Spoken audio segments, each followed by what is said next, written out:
Hey there, here's a quick note. This podcast contains general financial advice only. That means it's not specific to you, your needs, goals, or objectives, so don't act on the information until you've spoken with your financial advisor. You'll find our full disclosure, disclaimer, and link to our financial services guide in the show notes. Brett, thanks for taking some time to join me on the Australian Investors Podcast, mate. Thanks for having me. Yeah, it's the more I learned about your backstory, the more I was intrigued. And it's easy to see why so many of our Twitter Illuminati that follow both of us, I can see why they wanted me to have this chat with you. So I'm really excited to hear about the business, about your story, and about just how you view the world. I thought maybe we could start off with just a couple of really quick fire questions, if you don't mind. If you could have dinner with one person who is living, so that's kind of like the asterisk there, who would it be and where would you take them? Yeah, it would be great to have dinner with Warren Buffett, of course. Mm-hmm. He'd be the top of my list. Number two would be Charlie Munger. And ideally, because of both of their advanced age and my unwillingness to waste their time, I'd like to have dinner with them together. And anywhere that suited them was always my approach. Yep, I like it. I think those two would be pretty amazing people to meet. No, they would. I'm sure if they serve Coca-Cola, they would be there. So, okay, relatively obvious for people that know me. I would be relatively obvious that I would say that. Yeah. I would also say that I was asked recently. I went to Omaha for the annual meeting, and I was asked, did you get to meet Warren? Would you love to meet Warren? And given the advanced age of both of them and their generosity in sharing their learning, that I feel like I've benefited from just enormously over the last 30 years, I couldn't ask them to spend time with me because I think they've been so generous and I've learned so much from them. I honestly would have, no particular questions for them other than I'd love to say, hey, can you look at our accounts and tell us what you think and let us know if there's anything we should tidy up or do better. That would be unbelievably selfish for guys in their 90s to expect them to waste their time on my particular question. Well, you never know, mate. You've got a knack for getting into places and talking to people, so you never know. Maybe they're listening. Maybe Charlie can give you a call after this. My next one, mate, is what's one lifestyle hack you wish you knew about 20 years ago? Walking 10,000 steps a day. I've done so much training through all of the sport I played and all of the different hobbies and physical activities I enjoy. But around the 27th of December, I decided, having watched a bunch of YouTube videos, that I'd just commit to doing 10,000 steps a day. And until I strained my calf muscle 2 weeks ago at the snow, I'd done it literally virtually every single day without fail since. It's made me so much fitter and stronger. And then the other one was don't drink alcohol. I gave up alcohol at the same time. I love a drink in a particular location. I always treated alcohol like a travel log. If you want to be in Venice, drink a spritzer.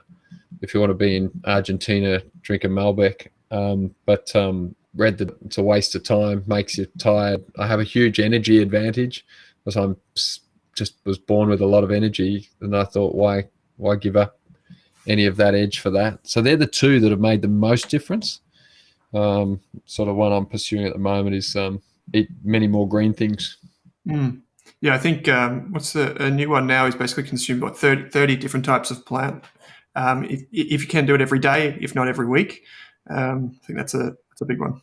So I'm really interested in the blue zone. So the 9 things that lead to longevity, and not from a let's live to 1,000 from some sort of strange focus on that, but just how to be a well-being, because Buffett says you do much better if you've got a long time to compound, and so looking after your wellness makes so much for myself. It's just a really interesting area I've been poking around in. It's great.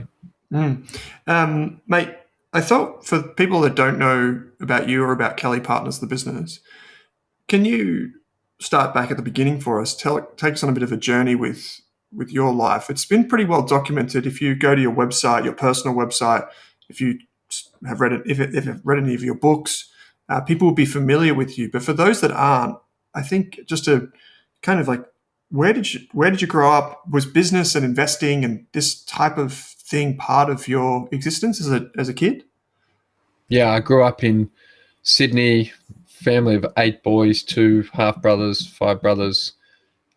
Great father who'd come out from Australia from England, with $5 or £5 or whatever it was in those days. And Dad was great with people and had a real go-get mentality that I think being prepared to get up and move countries to do something, I think it shows a sort of growth mentality that's today.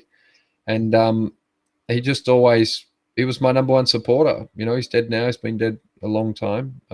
And he just always, said that basically whatever you dream and you're prepared to work, very, very hard at, you can probably make happen if you work well with people. And so I think it's very important that I read Buffett's story. He really had the support of his father. I feel very much the same. And he was a massively influential person in my life that just gave me this belief that I could do anything. You mentioned my ability to get to great people. I was a kid who came first in everything. I played every sport and all of academics, and went straight from school to Pricewaterhouse at 18, did nearly 5 years. I left to join an investment bank. I lost my job, didn't fit in with other people. I was the youngest person by a decade. I remember one of the people there said to me, why do you read these books about people that write books to make money, out of writing the books? And I said, well, do you know who this book's about? And she said, no. I said, well, it's about a guy called Warren Buffett. It was Hagstrom's book, The Warren Buffett Way, in 1997.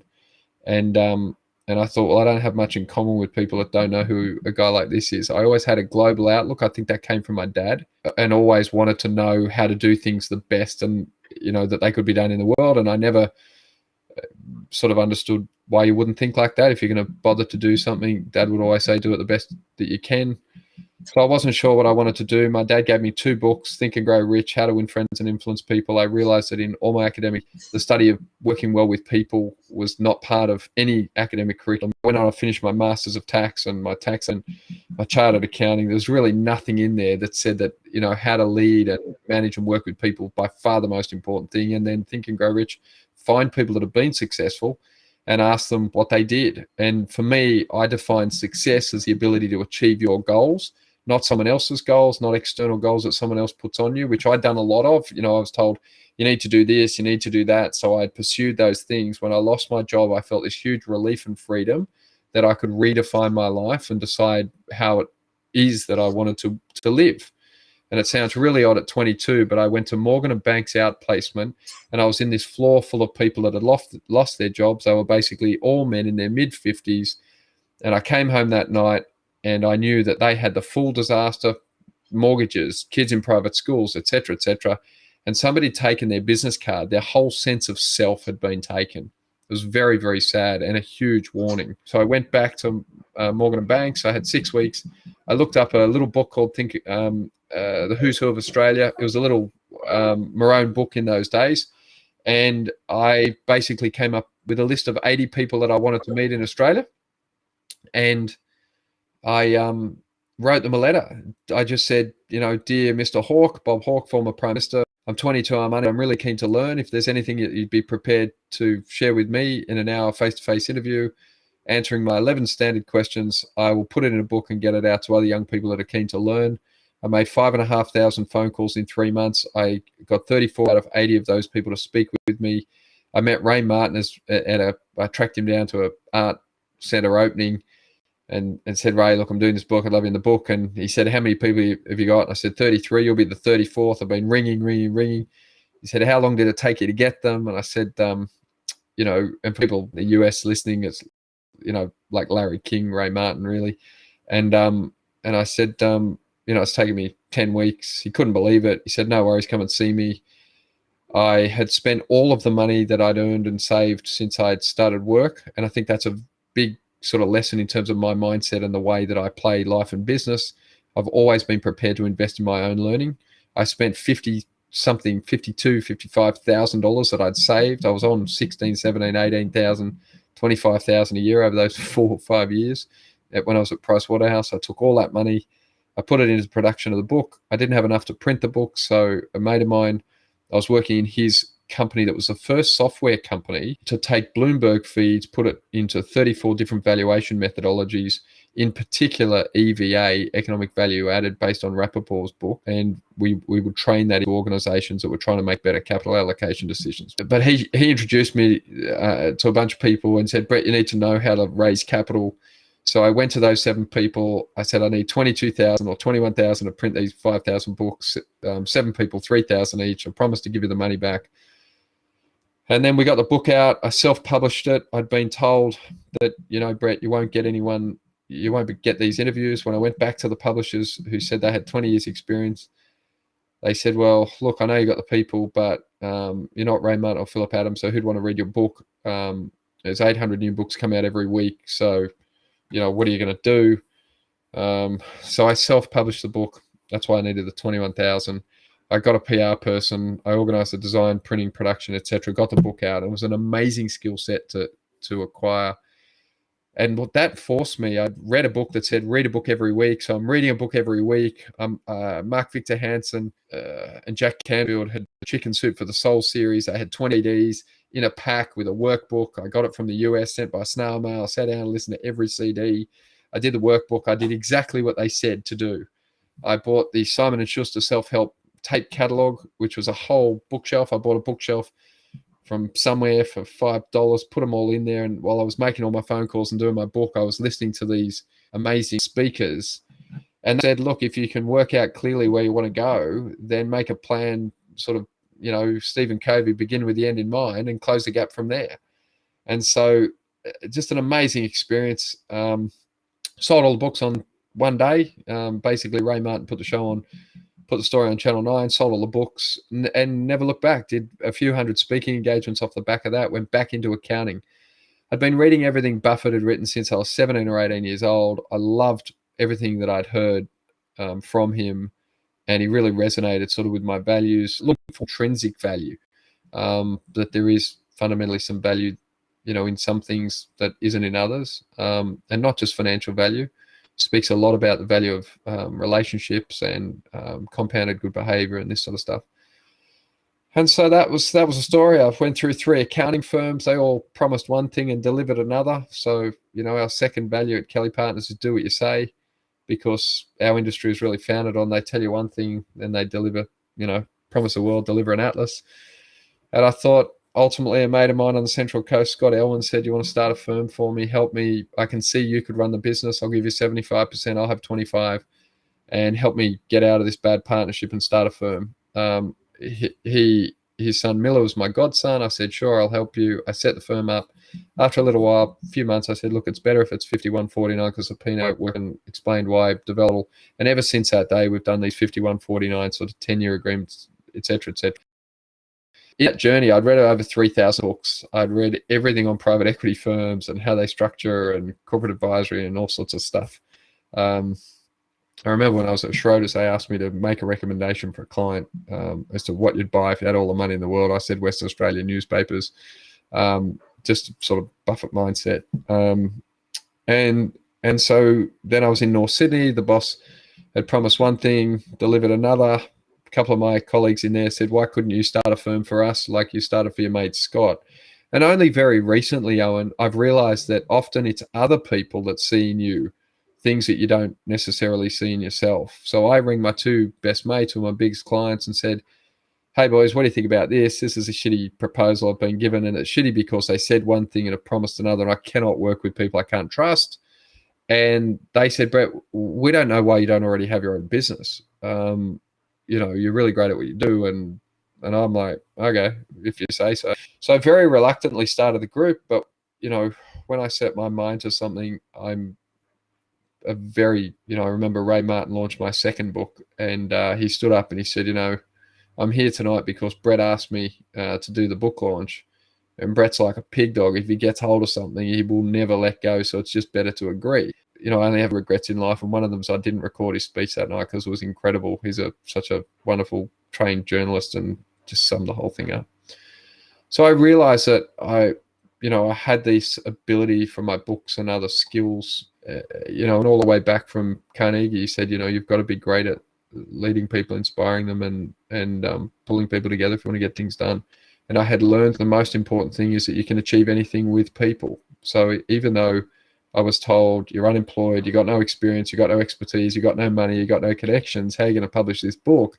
I realized that if I put a team together of a designer who had 30 years experience, of a PR person with 30 years of experience, of a printer with 30 years of experience, of a book distributor with 30 years of experience, that those people would bring their experience, hundreds of years of experience together to my team. And if I could sort of humbly set a vision, but get out of the way and let them do their thing, create the right environment, then they'd knock it out of the park, which is what happened.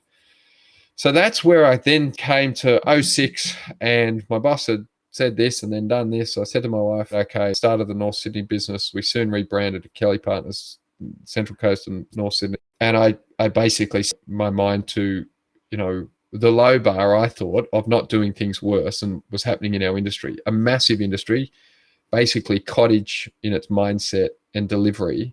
And I said, well, why can't it be, why can't these be great businesses? And when I read, Jim Collins, I'm just a reader. I can't help myself. You'll hear me refer to books because I just love them.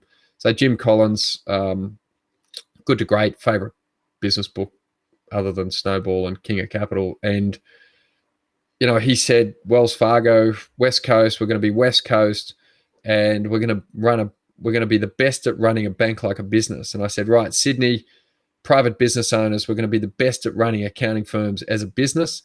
We're going to empower our people, our partners, and deliver something amazing for our clients. It's highly differentiated. We're going to run a Walmart strategy of going to small places before, and get big before anyone notices. And so I went to Sydney and said, go to the growth areas, find those first or second largest firms, either buy into them or start a firm, and get your back end Walmart and front end Macca's right, so that you've really got a point of difference. It's highly systemizable, and you can do it anywhere that you choose, and deliver consistent, duplicatable. Each of our partners, we call them partnerships because they are between us and our operating partners and our internal people and our clients, and obviously our communities and shareholders.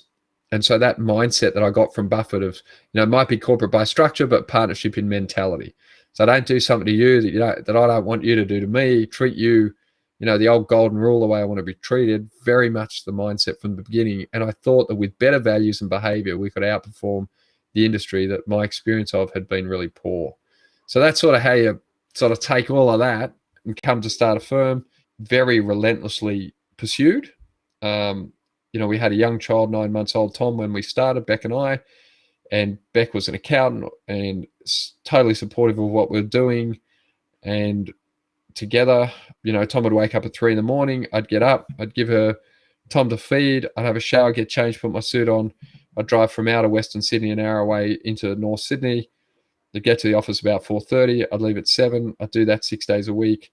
I did that for the first couple of years while we pulled it together. I don't work Sundays. And, with a lot of luck and a lot of amazing people in the business and, a clear understanding of what we're trying to do, we've got a 30-odd% CAGR for nearly 17 years in a row. So we've doubled the business every 3 and average 5 times in a row. I do think it's duplicatable and that it is a business system. It's an incredible story, Brett. I'm actually glad you went there and talked about family for a second. There's so many things that we could talk about, but I know you've got like the Kelly Partners YouTube channel. You do interviews and you have chats with people on there. So I'll put all the links in the show notes for people that want to follow up with many of these different threads that Brett has just kind of scratched the surface of. Brett, there's one thing, and this is more of a selfish one. I'm going off reservation here when it comes to the talking points, but how do you think about sacrifice? And in particular, you've read so many books, you've done so many things. I often think that when we try to achieve these things, there's give and take, right? We've got yin and yang, and to pursue this thing means we do not pursue this thing. I'm interested, have you thought of that in any way and have reflected on that for yourself? I've thought, extremely deeply about it. It's very interesting you ask it, Owen. It's a really thoughtful question. So I believe in sacrifice in the service of other people. I think that results in a meaningful life. And, I'm 22, I've lost my job. I'm reading bios on everyone. I've read business books on everything, the major traditions. I interviewed the leaders of major religions and major political parties and, billionaire business people and all sorts of people right across the spectrum, work out what's life really all about. And I concluded that it's about, growing in wisdom, which is deep understanding, and that there is no other way to meaning other than by making good choices. And that, again, Buffett, 20 years, what does his choice look like over, in a 20-year context rather than a 20-minute context? And so I say to people, if you're trying to live a self-fulfillment life, that's about taking stuff and try and shove it into you to make yourself feel whole. But really, I believe in a self-sacrifice life where you take your talents and put them, at the service of other people to help other people to make things happen. And that the reward is knowing that you've done the best work that you possibly can, and that's the self-satisfaction of real competence. I watched this incredible video. For anyone who hasn't seen it, Billy Joel's coming to Australia in December, and I think you can learn from anyone. Now, Billy Joel's a master of what he does, and there's a great interview with, I can't remember his whole name, I think it's Fareed out of the US. And then he interviews Billy Joel 45 minutes, and he says, Billy, what is it that's made you so great? And he said, look, I'm a competent man in an incompetent world. He said, I just learned the craft, and it takes years, but I got good at it and I'm competent. I don't see myself as Beethoven. He was classically trained and wanted to be Beethoven, but he goes, I'm not Beethoven. That's a great disappointment of my life. He doesn't write new songs. He did 12 albums, the same as the Beatles, hasn't released one since 93, still sells out 71,000 tickets in Melbourne in less than 24 hours. But he said, I'm a competent man in an incompetent world. Now, my kids are 17, 15 and 10, 2 boys and a girl, and said, guys, I believe real self-confidence comes from deep competence, and that you can't build a tall building without a deep foundation, and that foundation is deep competence. But that comes from sacrifice because you can't do two things at once. Now, last night I was watching Kobe Bryant because the kids had said, hey, Dad, love Kobe, you got to watch Kobe. And Kobe's doing this interview with Patrick Bet-David. And it's a very good interview, actually, just before he died. And he said, well, what about your friends from school? He goes, I don't have any friends from school. And he's like, well, how does that work? He goes, well, they're still friends, but they know they never see me because I was working for 20 years on becoming the best basketball player ever. And they love me enough to know that that's who I am. It's not that I don't like them. It's that I have another mission, another goal. So, it's a very different, it's good when no matter what you're doing, I've been blessed that I've had books and now YouTube that I can find other people that share my mindset, whether they live next door to me or, I'm not the son of Kerry Packer or whatnot. So I didn't have people that was still encouraging and supporting. But most people don't grow up with a billionaire next door or a guy who loses 50 kilos next door and becomes an Olympian, or most people have never seen a radical personal change to create the life of their dreams. And so they don't really know that it's possible. So getting around people, as Buffett says, lift your standards, they're better than you. I've been doing it since I was 22, whether they're like my virtual friends who are in books, whether they're dead people who, you would have loved to meet. That's the game. Now, self-sacrifice is, to me, very out of fashion, but I don't know how you do anything any other way. I think it takes 10 years, it takes more than 10,000 hours, and it is an obsession and a focus at the exclusion of everything else. I say most often to people that when Warren Buffett and Bill Gates are interviewed together, I think it's on Netflix on Inside Bill's Mind, they're asked together, what is the one thing that you think has made the most difference to your success in business? And they answer in unison, focus. The day I started the business, and before, since I was really 18, I've been doing it for 30 years now. I've been involved in chartered accounting. I have looked relentlessly at how do we do this better? How do we do it deeper? How do we make a difference here? How do we make a difference there?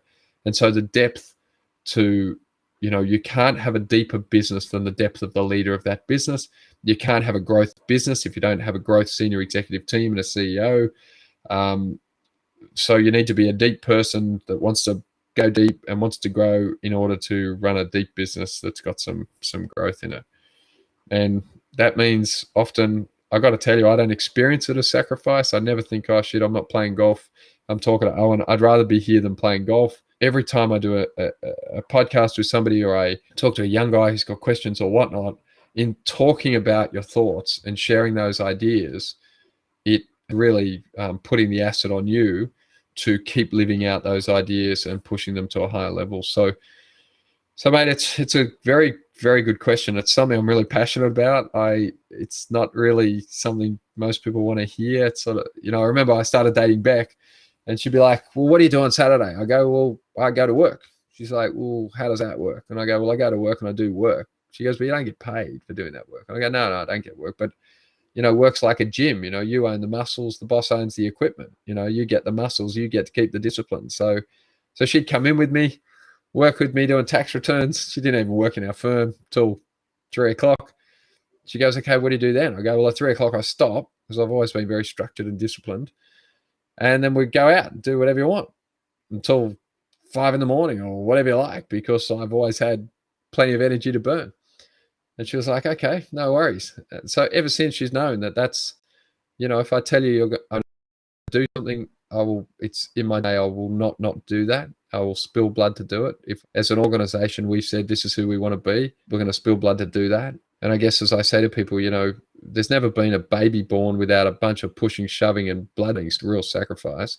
There's never been complete a 3-year degree or a PhD or build a business or do anything that is worthwhile without a lot of sacrifice up front before you get the reward.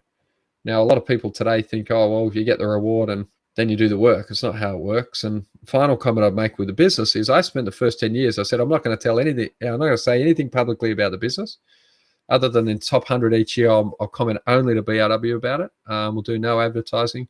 What we will do is we'll go deep and build this building properly.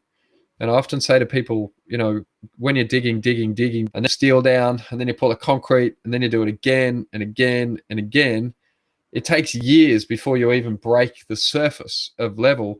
And when you're down there, knee deep in shit, no one gives you a pat on the back. When I'm doing those late nights, early mornings, 6 days a week, missing my kids this and my whatever of that, no one comes and says, yeah, Brett, that's great. That'll work out really well. It's terrific.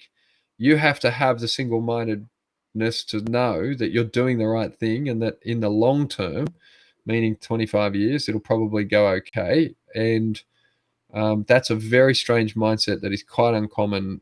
Delayed gratification is very much out of fashion.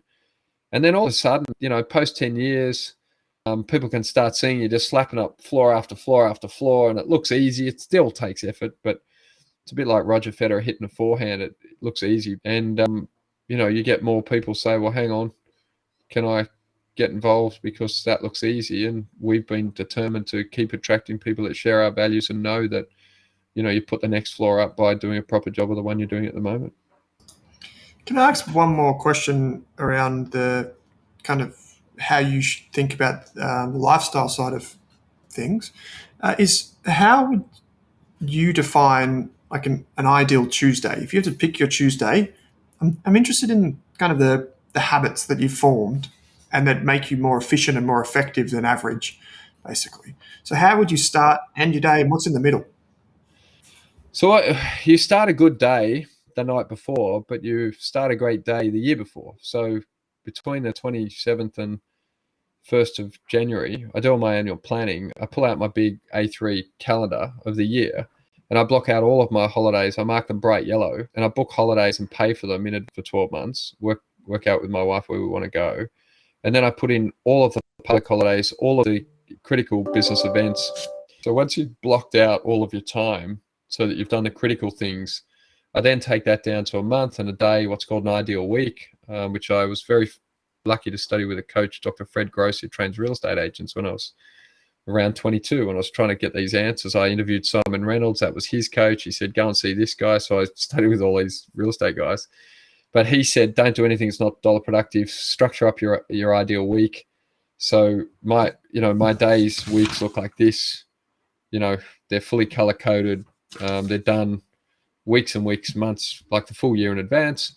And so I know, for example, Tuesdays and Thursdays, I typically drive to do meetings Monday, Wednesday, Friday, the gym at lunchtime. I've done that forever. So I've had this structure.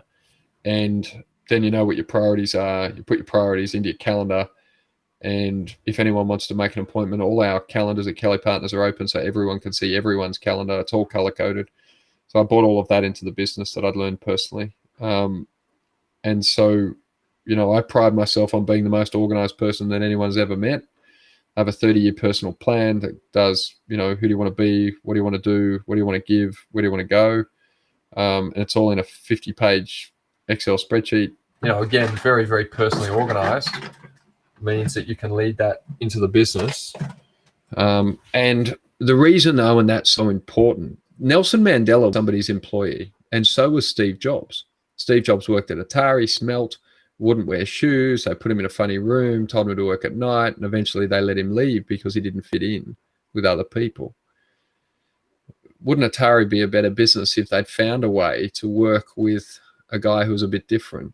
Mandela was an articled clerk in a law firm. Same thing. So I've always said to our people, you might have Mandela working for you. You might have Steve Jobs working for you. I hope when he talks about you being a boss in 25 years' time when he's the guy, he says, these guys were really organized. They, were clear about the difference they were trying to make. They took to the task with real energy and enthusiasm. And I'm glad I worked there because I learned so much. They may not say that about many people in our industry in terms of leaders. So it's certainly what I'd experienced. So really deep personal organization with a 30-year mindset. I got that from, 30-year plan I got from Michael Hill. No one to your listeners, you're here. I can talk at 1,000 words a minute. I do know a fair bit about a number of things, but I'm just a student. I just love to learn. It's what gives me energy. So 30-year plan, Michael Hill, great book, Toughen Up. If you haven't read that book, read that book. I can remember where I was sitting the night I was reading that book, and it said, list your company, keep more than 50%. Okay, do that. So he did that in Australia. I wrote to him just in the lockdowns, said, Dear Mr. Hill, I'd love you to look at ASX, KPG. I read your book, 2009, I think it was. I learned that. I never forgot, and I've structured it like this. He wrote me the most beautiful note back, right? And that's the other thing is I write to people who teach me things and just say thank you. So, deep personal organization. Recently, I've been working on some stuff by a really great business coach. And that gives you a momentum and a focus that's unusual and a long, I never forget Buffett saying, be a long-term guy in a short-term world. Just gives you a huge advantage, right? So I always pride myself on being the longest-term person in the room, the most energetic as well, which can be, misleading for people. They think that if you're energetic, you want to get everything done today. I do, but I have a long-term view. And then you take that and cascade that down into a, good quarterly plan, good month plan. And then I carry objectives around in my wallet like this. Everyone thinks it's naff, but it works. Here are my goals. Here's my stuff. I put it in my wallet. I stick it on the, if you go ask anyone sees my car, it's stuck on the wheel of the car. So I see it. Just works for me because it just keeps it front of mind. So these are all personal traits. Great old American speaker Jim Rohn, he said, don't ask that life gets, that the world gets easier. Demand of yourself that you get better. And then Buffett says, well, you can control, the micro economy, i.e. yourself and your business. Focus on that. Don't focus on the macro economy or the world that you can't control. So I never complain about the weather because I can't control it. So if it's cold, I wear a great jumper I like. If it's hot, I go for a swim in a great pair of cozies I like, rather than sitting around moaning about things I can't complain. So look, I think when you meet people, it's right from a business and investing perspective to try and understand that person, where they come from, what motivates them, what are their values. I meet people, they say they want to be the best in the world. What are their personal traits? What time do they get up? How long do they stay up? How much they train? What's their work ethic? And if they don't have that, then it's just a pipe dream. I love it, mate. There's so much to go on there. I looked at your business, right? I'm an investor. I study companies. I've been doing this for about 10 years. And when all of the people that I follow on Twitter said, you've got to look at Kelly Partners, so I took a look at the business, just generally, just quick glance. And I was like, accounting. Okay, interesting. All these people that I speak to, I was like, they're looking for deep, wide moat businesses. They're wanting to be long-term investors. And it just really got me curious about how you think about the business you're building, your defensibility, the industry as a whole. I associate, forgive me, but I associate accounting with small practice down the road, or maybe, a H&R Block or something like that. And I always question, how well does this scale? How do you keep people motivated? How do you bust through all those barriers and make sure that every radial part of that network is still thriving, the economics work. I mean, there's so much to tackle there, but I mean, like any way you want to take that kind of statement, it's not really a question, but kind of a statement, I'm happy to go with it. So, love the book The Outsiders by Thorndike, but I love the idea that I'd read many years ago, Capital Cities, Murphy, the CEO, got to be a great investor to be a great CEO. So I'm working in this company called Value Add. Great guy, Anthony Vanderbilt, was a real mentor to me, and he made this EVA software. And so the basics were, if you can get a return capital above your weighted average cost of capital, then that's economic value created. And so few people understand that, right? So I knew that. And then I looked at accounting and I was like, well, hang on, this is a great business badly done. To me, a classic Buffett play. And I worked out Buffett had invested in H&R Block in the 70s. So I thought, okay, I'm not missing too much here. And then I said, okay, well, if you look out 20 years, as Buffett would say, well, how certain can you be that accounting will exist and the tax system? Well, death and taxes are life's only two certainties. And I thought the American PE groups had got into Australia and bought all the funeral homes, and I that wasn't my background. There's a great sermon by a guy in the 1800s called Diamonds Under Your Feet. And he said, guy owns a farm. He wants to sell it because he wants to go over there. There's more opportunity. And a guy comes in and sees this rock on his mantelpiece. He said, where did you get that? And he shows him and he goes, okay, I'll take the farm. And that became the biggest open cut diamond mine in America because the guy knew what he was looking at. It was a diamond. And the other guy just thought it was a rock. The first, you don't want to go and think, let's get into bed in an investment with a founder or a CEO that doesn't know that industry extremely deeply and also have a real passion for it. The investment thesis is simple. Globally, in the West, governments left and right have no interest in spending less money. And that means they have to tax people more. They can't tax multinationals because they can move their money around, but they will tax private business owners. And those private business owners mortgage their houses and generate 70% of all jobs in Australia. So they're the people I really have a heart for, a real empathy and connection with. And I thought that often they didn't get the world's best, accounting tax services. So they're not H&R Block and they're not the big four. They're sort of in this middle bit, which is where my father ran a business, got ordinary service from accountants, I thought. I was like, okay, well, that makes sense. They're going to keep taxing people more. So then I looked at the Tax Act has grown by like 14 times since 1950. It's like compounded at 13% a year by number of pages. There's more lawyers in parliaments around the world today by professional training as a proportion of parliamentarians than there ever has been. And that means they just want to make more laws. Stand up, sit down, put your mask on, etc. That's just compliance. And there's going to be more compliance, not less. But everyone says there'll be, less compliance, not more, but that's not true. And then I looked at the industry itself and I said, well, hang on. These are good businesses that can make a massively positive social impact, but are run typically by technicians as a sort of cottage effort, and they're not well run as businesses. So as a young guy, I had to put up with appalling work environments, and I thought I would hear the partner say they do things for clients and they never do them. So I was like, right, there's a massive opportunity here, not because I thought I could do it better, but I knew I couldn't do it worse. And so that's the thesis. So then you look and say, well, can't you learn from non-accounting firms? Because, there's not much that you admire about accounting firms if you're me. And so I say, okay, let's think about from a mission, values, and vision perspective. You can have a clearer mission to make private business owners that provide 70% of all employment much better off, to make your accountants better off, to make your communities better off. That's easy. You can have clear values. So, want the best for others, not be self-centered. Most technical people are impressed with their technical skills rather than focused on the client. Do what you say and play as part of a team. That's pretty simple. And then in terms of a vision, build a platform that you could put under any accounting firm, certainly in the world, and make them run better. Well, you can't make them run worse, so that's doable. And there's a lot of them, so the addressable market's bigger than people perceive. And the good news is nobody thinks of it as an industry, so it's probably an opportunity. And then you get up to strategy. What's your objective? What's your scope? What's your advantage? Your objective is to grow in an intelligent way with a model that's unique. Your scope is Sydney to start with across 4 service lines, and your advantage is we've systemized the client system, we've systemized the back-end system, and we've built an internal flywheel in terms of how we centralize up what we do as services to to the businesses that as we get bigger, we get more self-generating cash flow into the services team to continue to improve the business, as opposed to a local office where you got two partners, they make $100, they take $51 each and continually sort of rape and pillage the business so there's nothing to reinvest. Then you get up to structure, which is your 51-49 10-year agreements, just a better way of doing things done in other industries. Austbrokers, Steadfast, and private equity generally in terms of real, genuine alignment.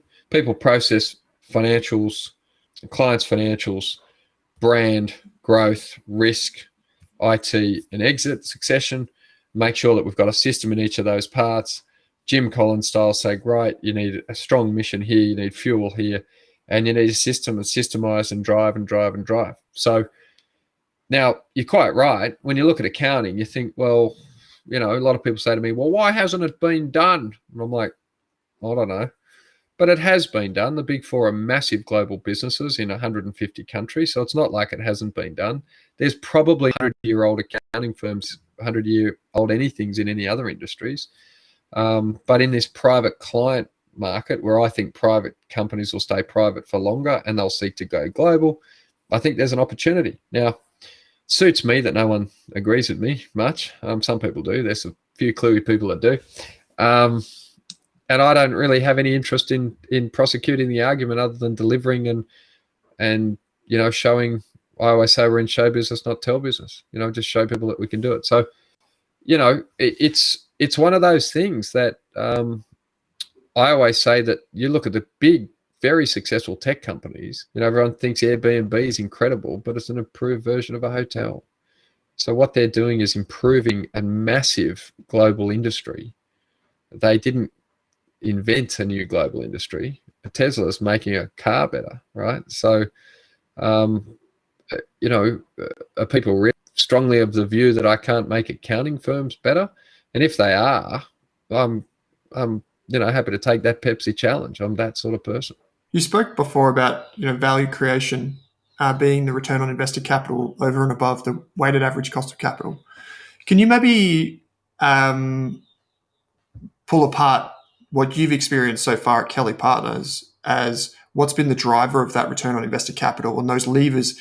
And I'm trying to find out like the replication, like how do you keep doing that as you scale, as you get bigger and bigger? Like I think you've quoted Mark Leonard a few times, Constellation Software. He's got to a point where he's so big that now he has multiple business units underneath him and the people make decisions there. How are you thinking about that challenge?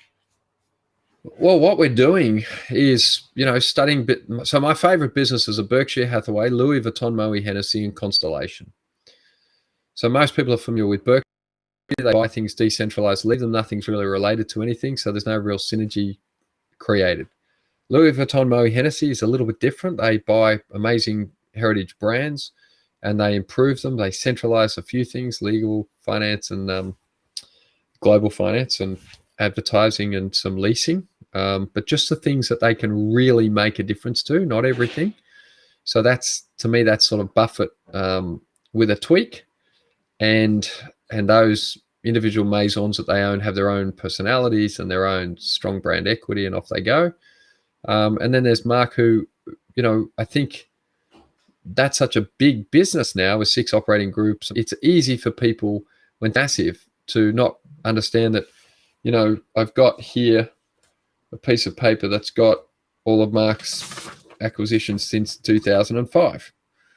And so it just shows me that he's done, X number per year, and how much he's, average deal size is 4 million. Sort of size deals we're doing 2 to 5 million. He's done 714 that are on this list. But he's done that over a long period of time. So I think the first thing you would say is, I think they listed in 96. It's a 25-year effort. And most people are looking for a 25-minute, situation. He doesn't centralize up in the way that we do. Some of the things that deliver a big cost out to these businesses and a big time return. We think we can give 40% of a partner's time back to them, double their profits, and reduce their working capital by 2/3, which are pretty helpful things. And we do that by having this central team that takes basically everything out of that business other than running the team and running the clients for the partners. that just makes it a nicer place for them to work because they're now accountants, not part-time IT, part-time marketing, part-time HR. And we think it's duplicatable. The way we're thinking of it is we are number 22 in Australia. We think we'll do 80 plus million coming year. We think that makes us somewhere between 16 and 18. We think we need to get to 120 top 10. That's the objective. There's 4 firms doing 2 billion. Then there's 5 firms doing 250 million. There's one doing 125. We want to be, say, number 10 to be top 10. Then you'd need to double in Australia to 250 to sort of progress from there. We think we can do that, but we'd be inching out ground potentially that's harder to take and less profitable. I don't think that's necessarily true, but we'll deal with that when we get there. And we think we can get to that top 10 position within 2 years. Once we're at that point, what we're building out is how do we take the solution that we have, which we think of that we can put under accounting firms anywhere that deal with SMEs and have the sorts of issues that all accounting firms globally appear to have. I just did nearly 5 weeks in the US, speaking to people all over the world that have approached us, interestingly enough. It's very interesting. Investors in Telenom out of Finland have introduced us to people in Finland and Sweden, and guy out of France who's bought himself 8 firms, ex-investment banker, guys out of the US, the UK. And they all have similar issues. Baby boomers wanting to retire, next generation trying to work out a better way to own and operate these businesses. And we do think we have a unique way to do that. What we, for me, I like McDonald's and Constellation. McDonald's, I think, have got 5 regions globally. So Middle East, Africa, and then Europe, UK, North America. They have East and West, but we won't need that in Asia. And we'll focus on places like New Zealand, the UK are the easy ones, Canada, Commonwealth countries, and then the US. So we think that gives us 4 markets, 5 in total, where what we're doing is very duplicatable. We point to Telenom, who's listed in Finland, and they're already in 3 or 4 countries running a software style solution for some SMEs in 4 or 5 different languages already. We don't intend to operate in 4 or 5 languages at this point, although we've got quite a bit of interest out in Germany, funnily enough. So that's where we're going. We see a regional structure, a software stack that's able to be used anywhere, operating methodology for structuring and owning these firms on a sort of permanent basis with partners, operating partners that can deliver them more time and a better financial return. Now that normally freaks people out because they're like, oh, how are you going to do that? But that's more than I've ever shared publicly, Owen. We'll just, go about what we're doing. We won't make a large acquisition in any other market. We've never made a large one here of any crazy size. I think largest was 8 million. And Constellation style, I was very privileged when I was over in Omaha to meet the gentleman who was the first to sell his company to Constellation, Mark Miller.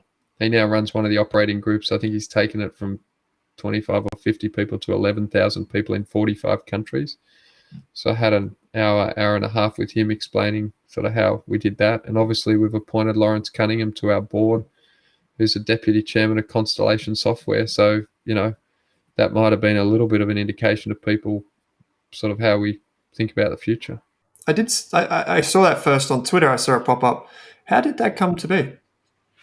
Yeah, so about a year ago, I was publishing my Quality Shareholders newsletters based on the format of his book called Quality Shareholders.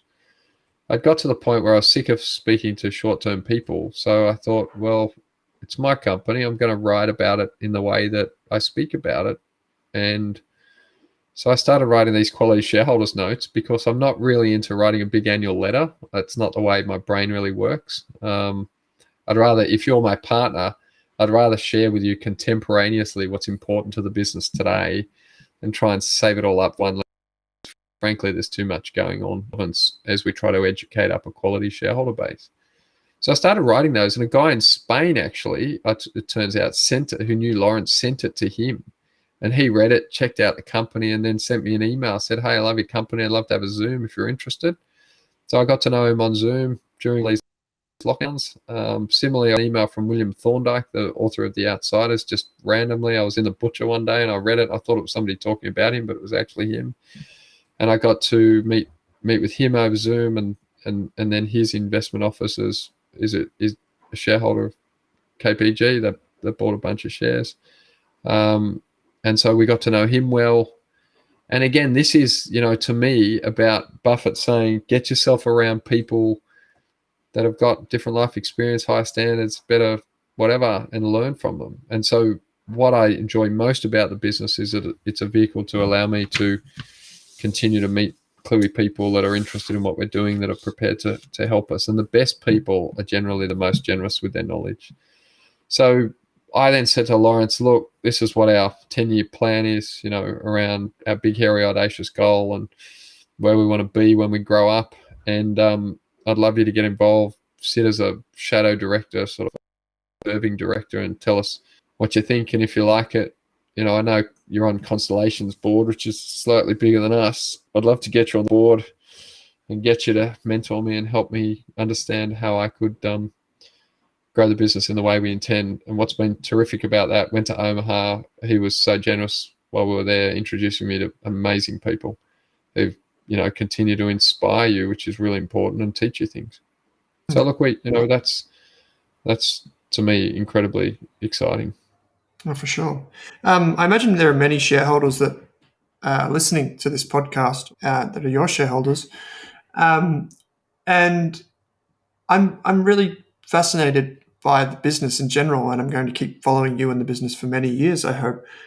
If you were looking at your own company today, how would you measure your success? Are there factors that you would say, these are the factors to focus on to tell if I'm executing on the thesis? Yeah, so interestingly, Owen, what we're trying to do with the technology at the moment is be able to tell how many employees each of our clients have. Because what I've always wanted to be able to do is measure the impact of the business, particularly at the level of employees, of our underlying clients, to say, look, we have 14,000 business groups that we look after who employ X amount, a number of people.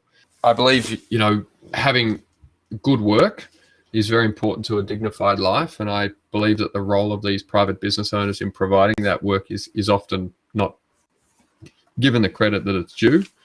And so they're the people that I wanted to help to provide that employment. So imminently do that much better.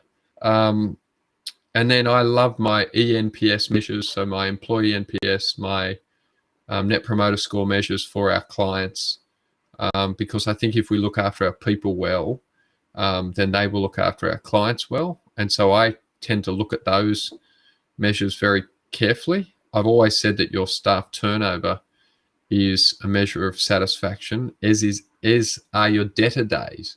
So we've always focused very strongly on low debtor days. We think that people that are happy with you pay you, and that people that are unhappy with you, most people aren't that confrontational, so they won't ring you up and abuse you. They'd rather just not pay your bill where they're trying to tell you something without telling you something. So low debtor days, we think, high client satisfaction, low staff turnovers, the ultimate measure of the satisfaction of your people. Now, then there's all those other things. So I always had, Colin says, set your hedgehog.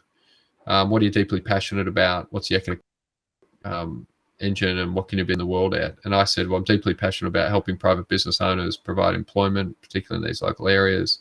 I think we can be the best in the world at that. And the economic drivers, gross profit percentage. And then I'm reading 100 Baggers this year, or late last year again. And it's funny how things strike you at different times. But, in 100 Baggers, they say that the number one predictor of excellent long-term 100 baggerness is gross profit percentage. So we've had that as our, thing to focus on, sort of one number from the beginning, which is really interesting, just how things come together. So, there's some of the things. I'm a return on equity guy, return on invested capital, cash flow per share.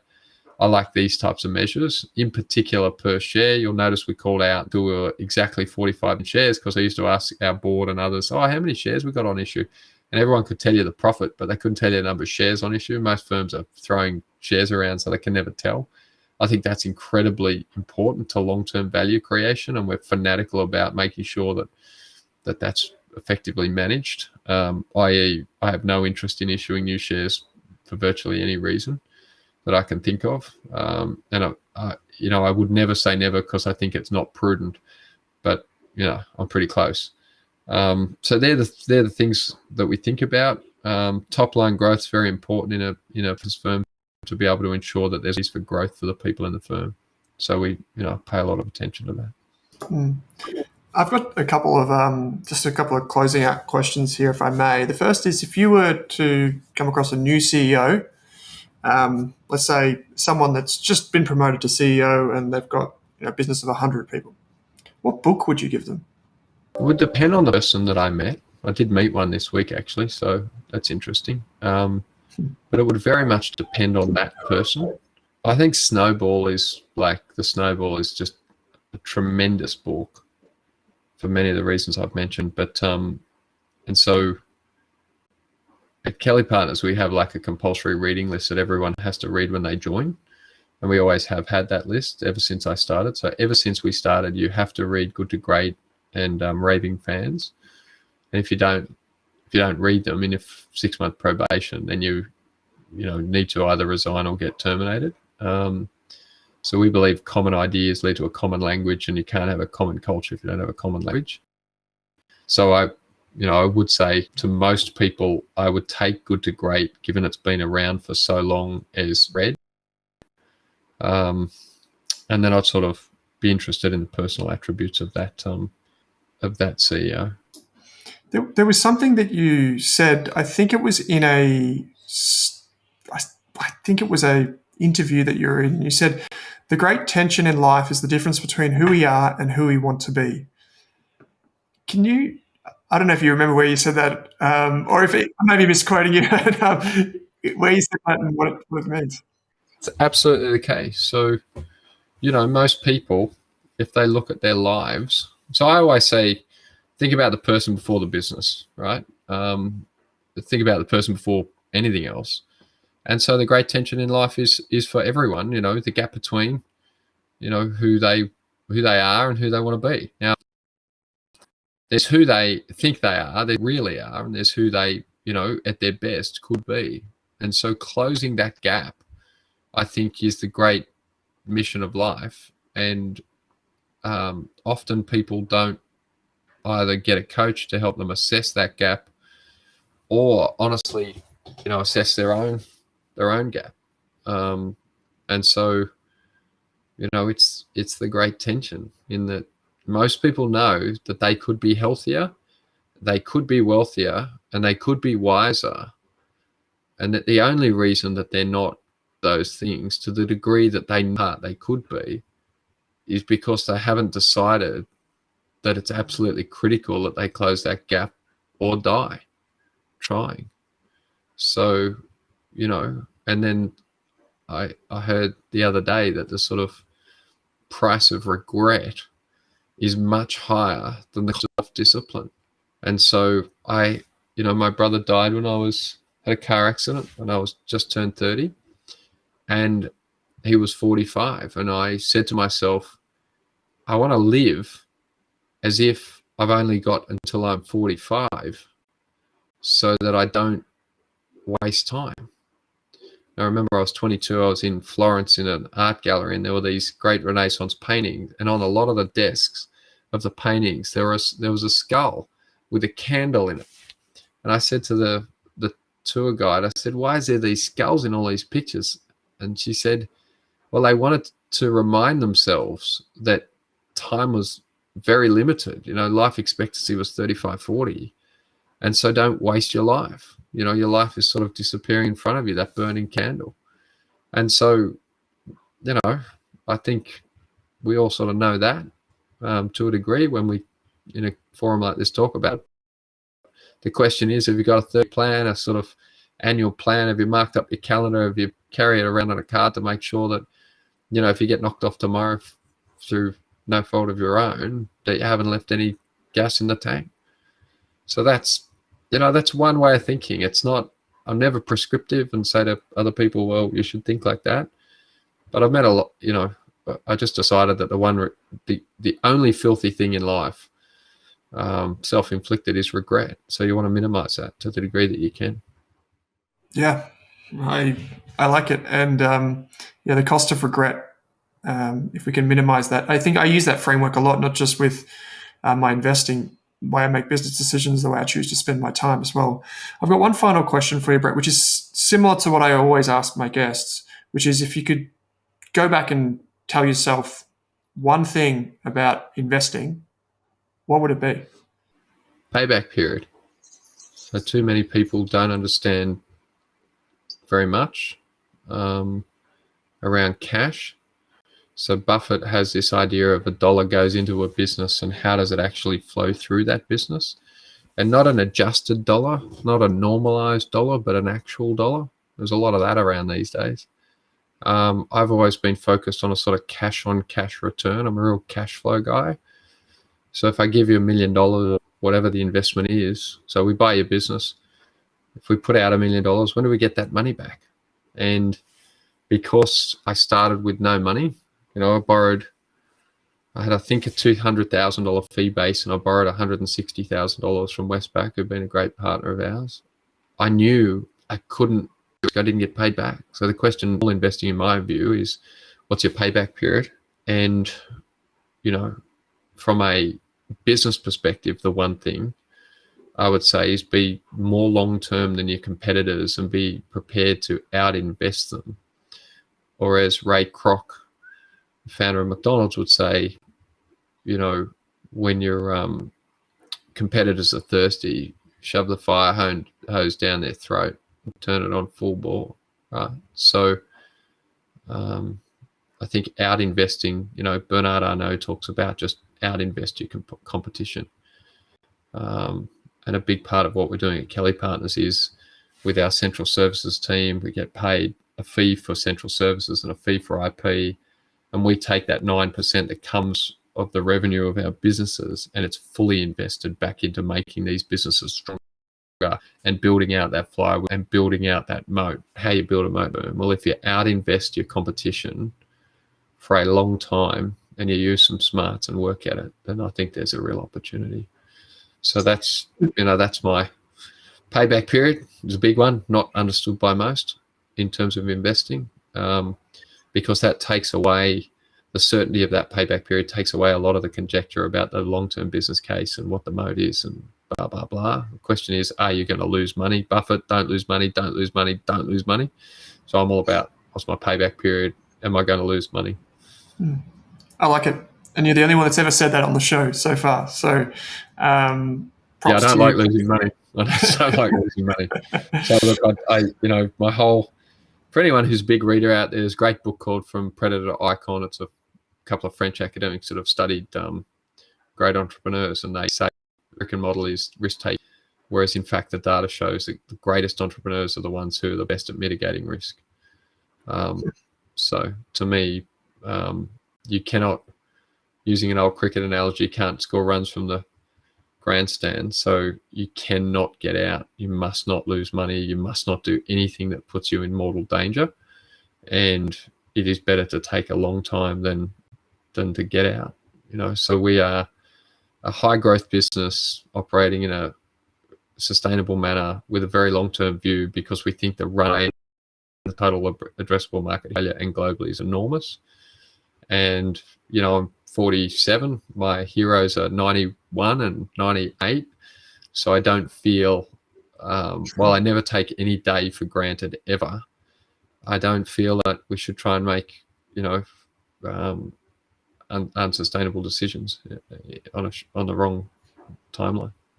I like it, Brett. If you're a small business owner listening to this, head to the Kelly Partners website, particularly from the Eastern Seaboard. You can get in contact with the team there. And I'll provide all the links in the show notes, as well as to Brett's YouTube page, Kelly Partners YouTube page, which is fantastic. So many conversations in there, including a presentation from Lawrence. But Brett, I really appreciate your time. You've got a calendar, you've got calendars and calendars, and you plan your week out. And I just really appreciate you taking the time out this afternoon to speak with me, mate. No problem. You're in the calendar, so it's easy. Brilliant. Thank you so much. Thanks, mate. I really appreciate you having us on. And for anyone that's interested, just have a look at kellypartners.com.au or have a look at our Kelly Partners Group Holdings website. And if you've got any questions, just be in touch, and I'm sure we can answer them. Brilliant, mate. Thanks again. And until next time, cheers.